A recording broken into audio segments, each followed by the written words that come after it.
بسم الله الرحمن الرحیم. قدرمن اوریدونکو سلامونه. په دې هیله چې ټول به روغ جوړ یاست. نقیب الله تلم د ننګرهار پوهنتون د اقتصاد پوهنځي استاد یو ځل بیا ستاسو په خدمت کې د مالي منیجمنټ د یو نوي لیکچر سره حاضر یم. نن به موږ تاسې په ننني ویډیو لیکچر کې په درې مهمو نسبتونو باندې بحث کوو چې عبارت دي له د ګودام د موجودي د خرڅلاو نسبت او یا هم انوینټوري ټرن اوور ریشیو، د طلباتو د واپسې نسبت او یا هم اکاونټس ریسیویبل ټرن اوور ریشیو، او همدارنګه د تادیاتو د واپسې نسبت او یا هم اکاونټس پیبل ټرن اوور ریشیو. هر کله چې موږ تاسې غواړو معلومه کړو چې آیا یو شرکت په اسانۍ سره خپل د ګودام موجود او یا هم خپل سوداګریز توکي دا په اسانۍ سره خرڅولی شي که نه، او همدارنګه کله چې یو شرکت د قرضې په ډول او یا هم د پور په ډول دا خپل سوداګریز توکي په بل چا باندې خرڅ کړي، نو آیا دوی خپل طلبات او یا پیسې په اسانۍ سره ترلاسه کولی شي که نه، او همدارنګه کله چې یو شرکت سوداګریز توکي له بل شرکت څخه د قرض په ډول اخلي، نو آیا دغه شرکت و نورو شرکتونو ته هغه سوداګریز پورونه په اسانۍ سره تادیه کولی شي که نه؟ نو د دغه پوښتنو د ځواب لپاره موږ تاسې کولی شو دغه درې نسبتونه پیدا کړو چې آیا یو شرکت خپل اجناس په اسانۍ سره خرڅولی شي که نه،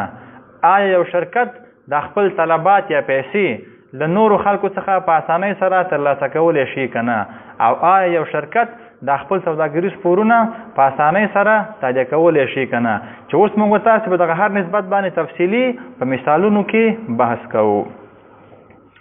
لومړی موږ تاسې په دې باندې بحث کوو چې د ګودام د موجودي د خرڅلاو نسبت او یا هم انوینټري ټرن اوور ریشیو څه ته ویل کیږي. اوس هر کله چې موږ تاسې غواړو معلومه کړو چې آیا یو شرکت د خپل د ګودام موجودي او یا هم د خپل سوداګریز توکي او یا اجناس په اسانۍ سره په بازار کې خرڅولی شي که نه، نو دغه د ګودام د موجودي د خرڅلاو نسبت موږ ته دا ښایي چې آیا یو شرکت د خپل سوداګریز توکي یا اجناس په اسانۍ سره په خرڅلاو رسولی شي که نه. د دې ترڅنګ دغه نسبت موږ ته دا هم ښایي چې یو شرکت په اوسط ډول سره د خپل سوداګریز توکي یا د خپل د ګودام موجودي دا دوی په اوسط ډول سره د یوه کال په جریان کې په څو دفعو کې په خرڅلاو رسولی شي. له دې څخه مراد دا دی چې که چېرته له یوه شرکت سره په اوسط ډول هر وخت کې د 3 لکه ډالرو په ارزښت اجناس په ګودام کې پراته وي، نو دغه نسبت موږ ته بیا دا ښایي چې دغه شرکت دغه خپل اوسط توکي چې هغوی سره هر وخت کې په ګودام کې پراته وي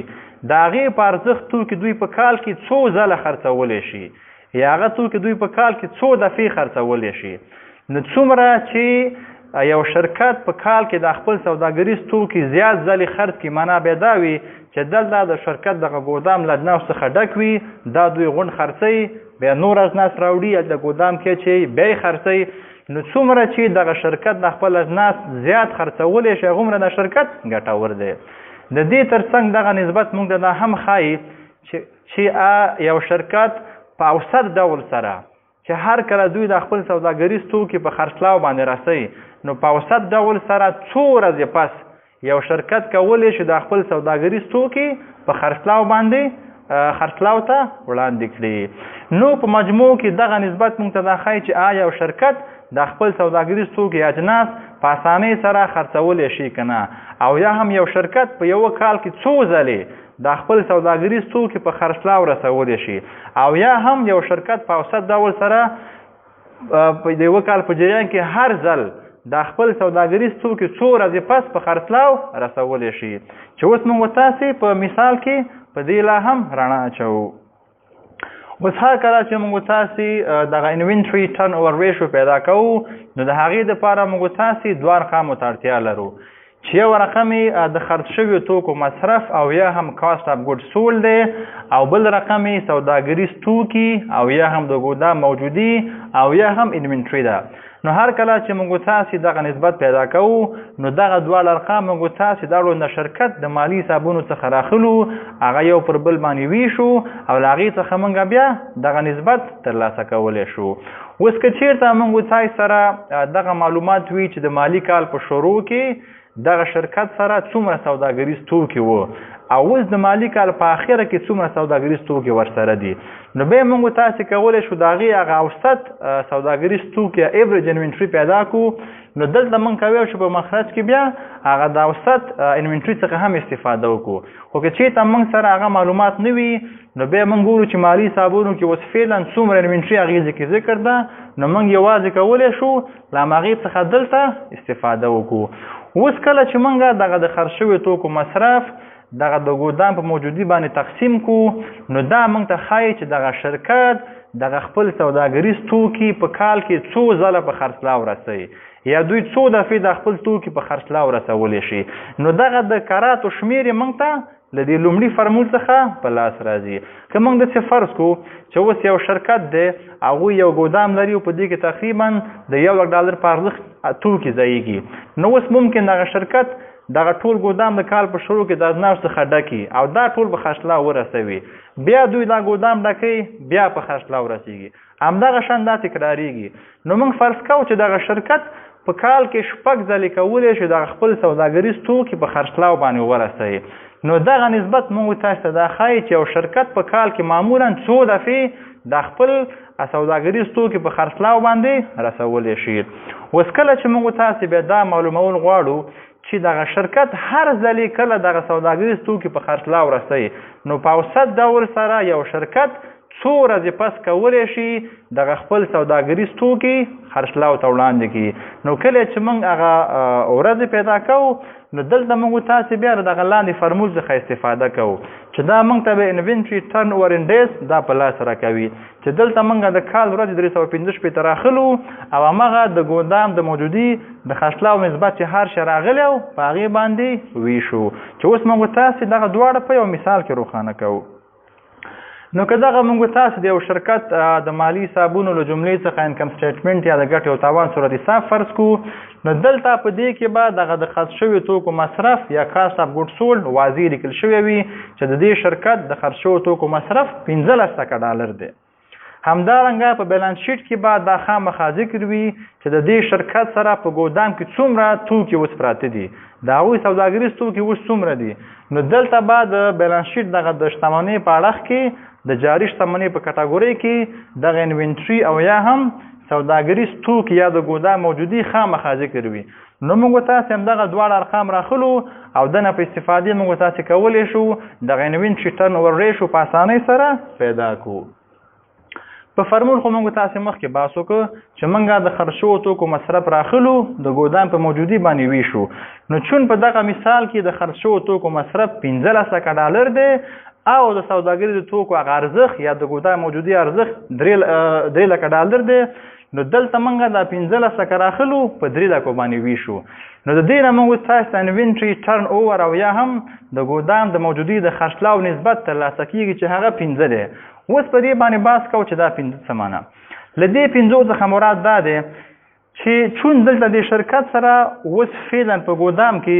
د $3,00,000 په ارزښت توکي پراته دي. نو له دې 15 څخه مراد دا دی چې دغه شرکت په کال کې 15 ځلې کولی شي د $3,00,000 په ارزښت سوداګریز توکي په خرڅلاو باندې ورسوي. او یا هم موږ تاسو داسې ویلی شو چې د یو شرکت سره دغه د ټول کال په جریان کې په اوسط شکل چې په ګودام کې هر وخت هر څومره توکي پراته وي، نو هغه توکي دوی په کال کې په 100 دفعو خرڅولی شي. نو څومره چې دغه نسبت لوی وي دا ګټور ځکه وي چې دلته شرکت کولی شي په اسانۍ سره د خپل اجناس بازار کې په خرڅلاو ورسوي، بیا نور اجناس راوړي ګودام کې ذخیره کوي بیا یې خرڅوي، همدغه شان نور اجناس راوړي بیا یې خرڅوي. نو څومره چې دغه نسبت لوړ وي د شرکت لپاره دا ګټور ځکه دی چې دلته شرکت ژر کولی شي د خپل سوداګریز توکي یا اجناس په اسانۍ سره بازار کې په خرڅلاو ورسوي. اوس که موږ تاسې غواړو دا معلومه کړو چې یو شرکت په اوسط شکل سره چې هر دفعې کله اجناس خرڅوي، نو څو ورځې پس دا شرکت کولی شي د خپل اجناس بازار کې په خرڅلاو باندې ورسوي. نو کله چې موږ ورځې پیدا کوو نو هغې لپاره موږ بیا له دغه دویم فرمول څخه بحث کوو چې هغې ته وایي انوینټري ټرن اوور ان ډیز. نو دلته موږ دغه د کال ورځې 365 راخلو او دغه ځای کې چې هر شی نسبت موږ ته مخکې لاس ته راغلی یعنې انوینټري ټرن اوور په هغې باندې ویشو. نو دلته موږ د کال ورځ 315 ته راخلو 5 باندې ویشو چې هغه نه موږ ته تقریبا لاسته راځي 3 ورځې. نو له دې څخه مراد دا دی چې مخکې موږ په دې بحث وکړو چې دغه شرکت خو په کال کې 15 ځل کولی شي د خپل سوداګریز توکي په اوسطا په خرڅلاو باندې ورسوي. اوس دغه 3 په دې معنی چې دغه شرکت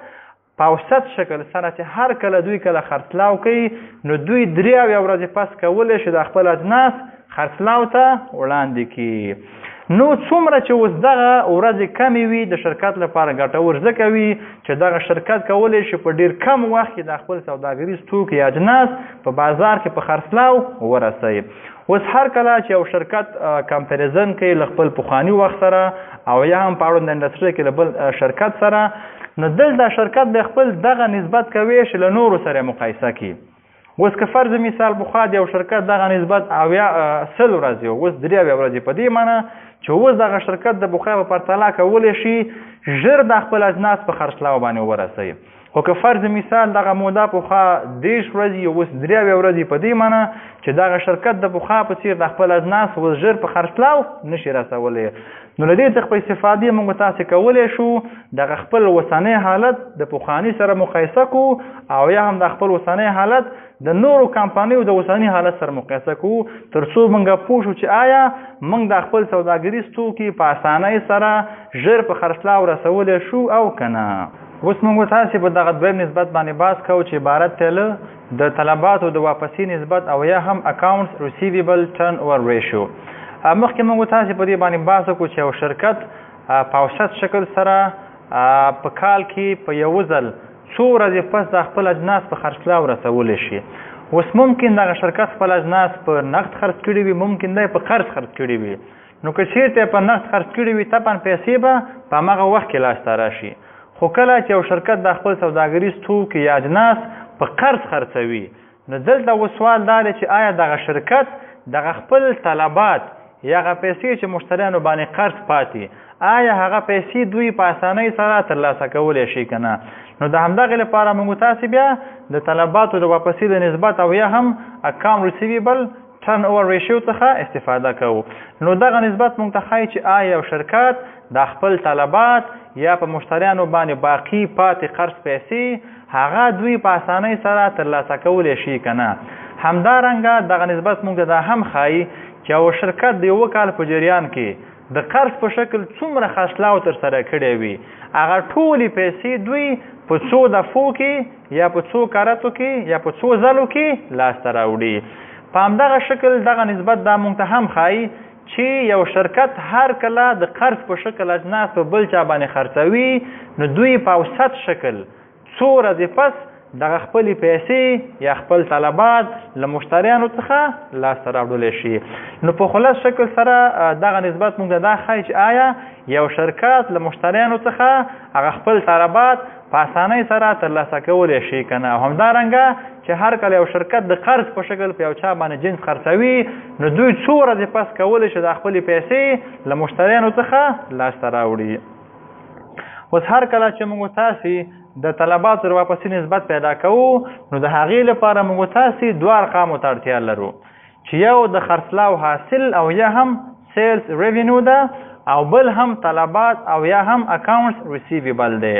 نو دلته موږ تاسې بیا ګورو چې د یوه کال په جریان کې دغه شرکت د قرضې په شکل څومره خرڅلاو کړی دی. نو هغه موږ تاسې راخلو په صورت کې لیکو او همدارنګه اوس وخت کې دغه شرکت په مشتریانو باندې څومره طلبات پاتې دي هغه موږ تاسې راخلو په مخرج کې لیکو.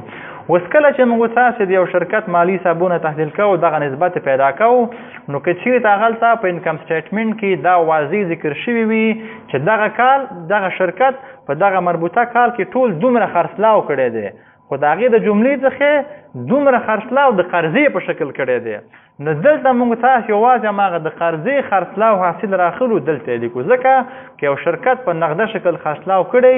پیسې به طبعا هغه وخت کې لاسته راوړي او دلته موږ دا ګورو چې یو شرکت کله د قرضې په شکل خرڅلاو کړی دا پیسې څومره وخت پس لاسته راوړي. نو که چېرته هغلته په انکم سټیټمنټ کې دغه موږ ته واضح معلومه وي چې په دغه ټول کال کې د شرکت د قرضې په شکل څومره خرڅلاو کړی دی که هغه موږ ته معلوم وي دلته موږ بیا په صورت کې اما د قرض خرڅلاو حاصل لیکو. خو دا چې معمولا په مالي حسابونو کې په انکم سټیټمنټ کې هغلته اکثره وخت یوازې لیکل شوي د خرڅلاو حاصل او دغه تحقیق پکې نه شوی چې دې کې څومره په نغده دی څومره په قرض دی. نو په دغه څه وخت کې موږ تاسو بیا کولی شو هماغه د خرڅلاو ټول حاصل راواخلو دلته په صورت کې ولیکو. ځکه اکثره وخت کې د غټ شرکتونه هغوی چې کله خرڅلاو کوي اکثره په قرض ډېر کم داسې وي چې هغوی د خرڅلاو په نغده ترسره کوي. نو کله چې موږ بیا دغه فرمول کې د ارقام وضع کړو نو دا موږ ته بیا ښایي چې یو شرکت چې په دغه ټول کال کې څومره خرڅلاو د قرضې په شکل کړی و هغه ټولې پیسې دوی په څو ځلو کې لاسته راوړی شي. نو هغه دفعې موږ ته له دې لومړي فرمول څخه لاسته راځي. خو کله چې موږ تاسو غواړو معلومه کړو چې یو شرکت هر کله د قرضې په شکل خرڅلاو کوي نو دوی اوسطا څو ورځې پس د خپلې پیسې یا طلبات لاسته راوړی شي. نو که چېرته موږ تاسو ورځې معلومول غواړو نو دلته موږ تاسو بیا د کال ورځې راخلو او همدغه د طلباتو د واپسې په نسبت باندې ویشو چې اوس موږ تاسو په دې باندې په مثال کې بحث کوو. اوس دغه که موږ د دې شرکت انکم سټیټمنټ یا د ګټې او تاوان صورت حساب فرض کړو نو دلته په دې کې لیکلي چې د شرکت د خرڅلاو ټول حاصل یا سیلز ریونیو $10,000 دی او دلته اوس دغه واضح نه دي چې دې کې د قرض خرڅلاو حاصل څومره دی او د نقد خرڅلاو حاصل څومره دی. نو که چېرته موږ ته واضح معلومه وي چې د قرض خرڅلاو حاصل دومره دی موږ یوازې هماغه رقم راخلو. خو که دا موږ ته معلومه نه وي بیا موږ د خرڅلاو حاصل ټول راخلو. او همدغه رنګه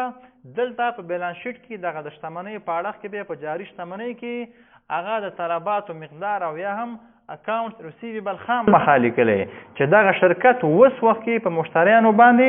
څومره پیسې قرض لري. په دې معنی چې دوی څومره خرڅلاو په قرض باندې کړی څومره پیسې په خلکو باندې اوس پاتې دي. نو موږ تاسې بیا دغه دواړه ارقام راخلو چې یو د خرڅلاو حاصل دی او بل هم طلبات دي. د همدې څخه په استفادې موږ تاسې بیا کولی شو د طلباتو د واپسۍ نسبت پیدا کړو. نو دلته موږ د خرڅلاو حاصل راخلو په طلباتو باندې ویشو. نو چون د خرڅلاو حاصل 10 لکه دی او طلبات 15 لکه دي نو 10 لکه تقسیم 15 لکه د دې نه 6 لاسته راځي. دا زمونږ اکاونټ ریسیویبل ټرن اوور دی. له دې 6 څخه مراد دا دی چې دغه شرکت په دغه تیر مالی کال کې ټول څومره خرڅلاو د قرضې په شکل کړی و چې هغه $10 لکه دی.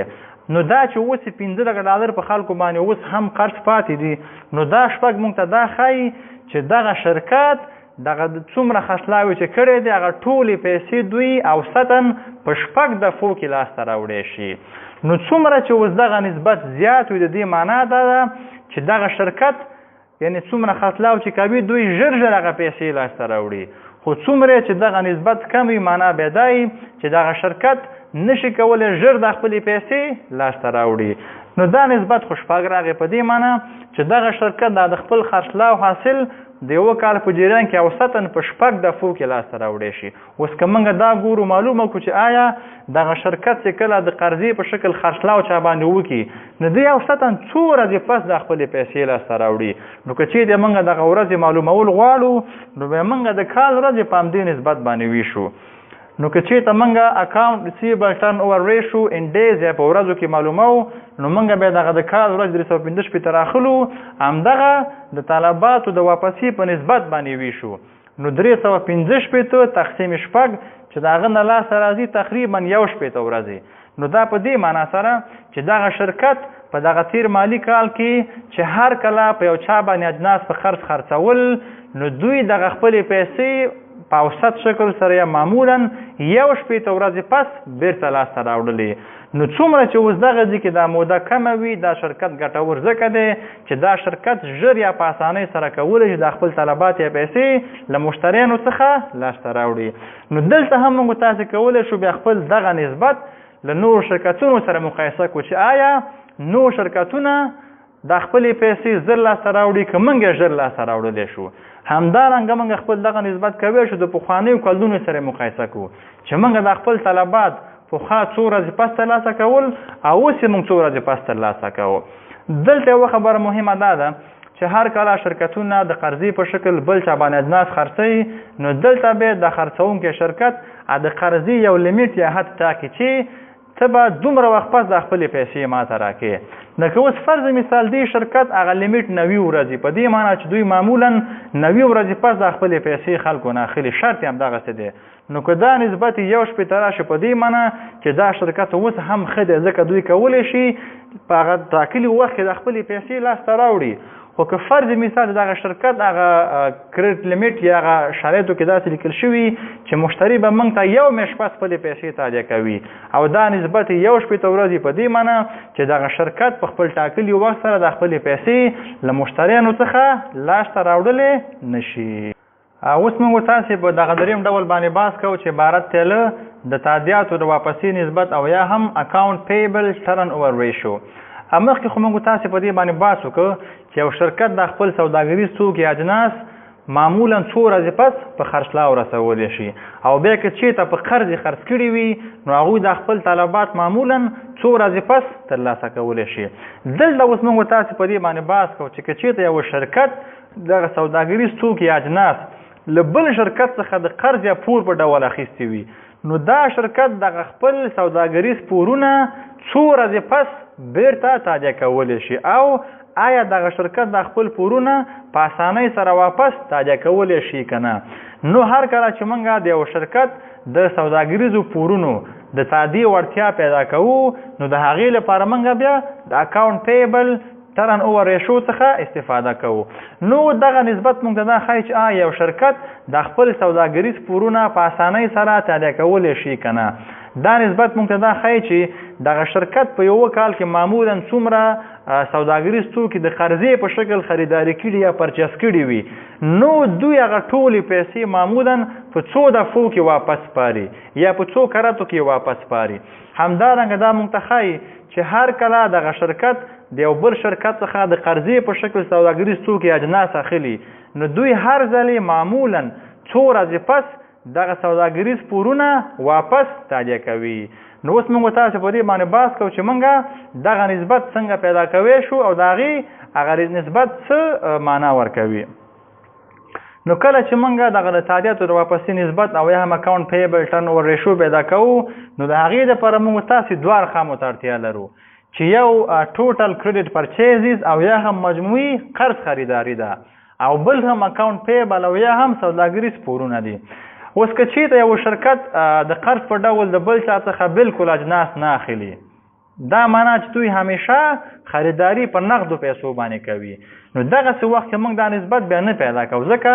دې نسبت کې خو موږ دا ګورو چې یو شرکت هر کله د قرضې په شکل اجناس بل چا نه اخیستې وي نو هغه پیسې دوی څو ورځې پس تادیه کولی شي. نو دلته بیا موږ ګورو چې یو شرکت په دغه تیر مالي کال کې د څومره پیسو په ارزښت اجناس د قرضې په شکل اخیستې دي. نو دلته موږ دغه د مجموعي قرض خریداري ارقام په صورت کې لیکو، او په مخرج کې موږ بیا دا ګورو چې دغه شرکت باندې اوس فعلا څومره سوداګریز پورې اکاونټ پیبل باقي پاتې دی. اوس که چېرته موږ تاسې د یو شرکت مالي حسابونو ته مراجعه وکړو، هلته په انکم سټیټمنټ کې دا واضح ذکر وي چې دغه شرکت په دغه ټول کال کې د دومره پیسو په ارزښت قرض خریداري کړې وه، نو دلته به موږ دغه رقم بیا ولیکو. خو که چېرته هغې ځای کې دغه د خریدارۍ باره کې ارقام بالکل ذکر نه وي چې معمولا په هغې ځای کې دا نه وي ذکر، ځکه هغلته معمولا د خرڅلاو حاصل او د خرڅ شوو توکو مصرف ذکر شوی وي. نو که چېرته په انکم سټیټمنټ کې دغه د قرض خریدارۍ ارقام نه وي نو په دغه صورت کې موږ تاسې بیا کولی شو د دې په عوض د خرڅ شوو توکو له مصرف او یا هم کاسټ اف ګوډ سول څخه استفاده وکړو. په هر صورت کله چې موږ دغه فرمول کې ارقام وضع کړو نو دا موږ ته ښایي چې یو شرکت په دغه ټول کال کې هر څومره اجناس په قرض باندې اخیستې وي نو هغه ټولې پیسې دوی په څو کرتو کې یا په څو ځلو کې واپس تادیه کوي. نو چې څومره دغه ریشو زیاته وي معنا به دا وي چې دغه شرکت ژر ژر کولی شي د خپلې پیسې واپس تادیه کړي. اوس که موږ غواړو معلومه کړو چې یو شرکت هر کله د قرضې په شکل له یو بل چا څخه اجناس اخلي نو دوی معمولا څو ورځې پس دغه پیسې تادیه کوي، نو د هغې دپاره بیا موږ دغه د کال ورځې راخلو همدغه د تادیاتو د واپسۍ په نسبت او یا هم اکاونټ پیبل ټرن اوور ریشو باندې تقسیموو. اوس چون موږ د دغه شرکت مالي حسابونو باندې تر اوسه پورې بحث کوو نو که موږ ودیځ کې دغه انکم سټیټمنټ ته مراجعه وکړو نو دلته موږ تاسو ته ښکارېږي چې دلته دغه د قرض خریدارۍ باره کې هیڅ ارقام نه دي موجوده. نو په دغسې وخت کې موږ تاسو بیا کولی شو هغه د قرض خریدارۍ له ارقامو په عوض له خرڅ شوو توکو مصرف او یا هم کاست اف ګوډ سولډ څخه د دې نسبت د پیدا کولو لپاره استفاده وکړو. او همدارنګه دلته په بیلانس شیټ کې دغه د اکویټي په برخه کې به دا خامخا لیکلي وي چې په دغه شرکت باندې څومره سوداګریز پور یا اکاونټ پیبل پاتې دی. نو دا رقم دلته مونږ بیا له دې ځای نه راخلو. اوس که چېرته تاسې وایئ چې نه مونږ په دې صورت کې خامخا دغه د قرض خریداري ارقام ګورو چې دوی څومره اجناس په دغه کال کې د قرضې په شکل اخیستي دي او تاسې وایئ چې مونږ د کاست اف ګوډ سولډ نه استفاده نه کوو، نو په دغه صورت کې چې د مونږ دغه د پرچیز د خریداري ارقام پیدا کول غواړو نو دلته مونږ بیا له دغه فرمول څخه استفاده کولی شو. په دې شرط چې مونږ ته دغه درې شیان معلوم یو دا چې دې شرکت په دغه تیر کال کې د خرڅ شوو توکو مصرف یا کاست اف ګوډ سولډ څو، بل دغه د تیر مالی کال په شروع کې دې شرکت سره څومره سوداګریز توکي وو بیګیننګ انوینټري دا باید موږ ته معلومه وي، او همدارنګه دغه د تیر مالی کال په اخره کې دې شرکت سره په ګودام کې څومره جنس پروت و انډینګ انوینټري دا باید موږ ته معلومه وي. نو کله چې هغه درې واړه موږ ته معلوم وي نو له هغې څخه په استفادې موږ بیا دا په اسانۍ سره پیدا کولی شو چې دغه شرکت په تیر کال کې څومره خریداري یا پرچیزز کړي وو. نو دلته موږ بیا د پرچیز لپاره له دې فرمول څخه استفاده کولی شو، خو په دې شرط چې موږ ته دغه درې واړه ارقام معلوم وي. که دغه درې واړه ارقام موږ سره نه وي نو دلته موږ بیا د پرچیز په عوض یوازې کولی شو د خرڅ شوو توکو مصرف څخه د دې نسبت په پیدا کولو کې استفاده کوو. په هر صورت اوس کله چې موږ دغه نسبت پیدا کوو موږ په فرمول مخکې بحث وکړو چې دلته موږ د مجموعي قرض خریداري ارقام راخلو په سوداګریز پور باندې ویشو. نو چون هغلته موږ سره دغه درې واړه معلومات فعلا دې مثال کې نشته دی نو دلته موږ د مجموعي قرض خریداري په عوض دغه د خرڅ شوو توکو له مصرف څخه استفاده کوو چې 15 لکه ډالر دی. نو دلته موږ دا راخلو 15 لکه ډالر او په سوداګریز پور باندې ویشو چې هغه 2.5 لکه ډالر دی او له هغې څخه موږ ته اکاونټ پیبل ټرن اوور ریشو لاسته راځي چې هغه 6 ده. له دې 6 څخه مراد دا دی چې په دغه تیر مالی کال کې دغه شرکت د قرضې په شکل څومره اجناس له نورو شرکتونو څخه اخیستي وو نو هغه ټول سوداګریز پور دغه شرکت معمولا په 6 ځلو کې واپس تادیه کولی شي. اوس که چې د موږ تاسې غواړو معلومه کړو چې دغه شرکت په دغه تیر مالی کال کې هر ځل یو بل شرکت څخه اجناس په قرض اخیستل نو دوی معمولا څو ورځې پس دا پیسې تادیه کولی یا تادیه کولی شي په آینده کې. نو د هغې لپاره موږ بیا د کال ورځې په دې نسبت باندې ویشو. نو دلته موږ بیا اکاونټ پیبل ټرن اوور ان ډیز یا په ورځو کې چې معلومه وو د کال ورځې راخلو او په اکاونټ پیبل ټرن اوور ریشو باندې ویشو. نو 315 تقسیم 6 له دنه لاسته راځي تقریبا 1 ورځې. دا په دې معنی سره چې دغه شرکت په دغه تیر مالی کال کې هر ځلې له بل شرکت څخه د قرضې په شکل اجناس اخیستل نو دوی معمولا 1 ورځې پس دغه پیسې هغه بل کس ته واپس تادیه کولی. له دې څخه دا هم معلومیږي چې چون په دې شرکت باندې اوس فعلا 2.5 لکه ډالر قرض هم پاتې دی نو دغه شرکت کولی شي دا قرض 1 ورځې واپس تادیه کړي. نو چې څومره دغه نسبت ټیټ وي دا ځکه ښه دی چې دغه شرکت په اسانۍ سره د نورو شرکتونو سوداګریز پورونه تادیه کولی شي. نو هر کله چې یو شرکت بل شرکت باندې سوداګریز توکي اجناس په قرض خرڅوي نو دغه شرکت دغه بل شرکت دغه د تادیاتو د واپسۍ نسبت لومړی ګوري په دې معنی چې هغه شرکت معمولا څو ورځې پس د قرض پیسې واپس تادیه کولی شي. نو که چېرته دغه د خرڅوونکي شرکت هغه شرایط داسې وي چې موږ باید د خپلې پیسې 1 میاشت پس ترلاسه کړو او د هغې شرکت دا نسبت 2 میاشتې وي په دې معنی چې دا شرکت به د خپلې پیسې په ټاکلي وخت سره نشي ترلاسه کولی. نو هماغه ده چې هر کله یو شرکت بل شرکت باندې اجناس په قرض باندې خرڅوي نو لومړی به دا ګوري چې د هغې شرکت دغه د سوداګریز پور د تادیې د وړتیا نسبت څو دی او آیا هغه شرکت دوی ته دغه د اجناسو د سوداګریزو اجناسو دغه د پور پیسې په اسانۍ سره واپس تادیه کولی شي او که نه. همدغه شان موږ کولی شو د خپل دغه نسبت له پخواني کال سره مقایسه کړو چې آیا زمونږ دغه نسبت پخوا ښه او که اوس ښه دی. همدارنګه موږ کولی شو په اوس وخت کې خپل دغه نسبت د نور شرکتونو سره مقایسه کړو په دې معنی چې آیا نور شرکتونه د خپل سوداګریز پور په اسانۍ سره تادیه کولی شي او که نه، او آیا موږ د هغوی څخه ژر تادیه کولی شو او که نه. د نن درس همدومره و، تر بل درسه مو په لوی الله سپارو. مننه.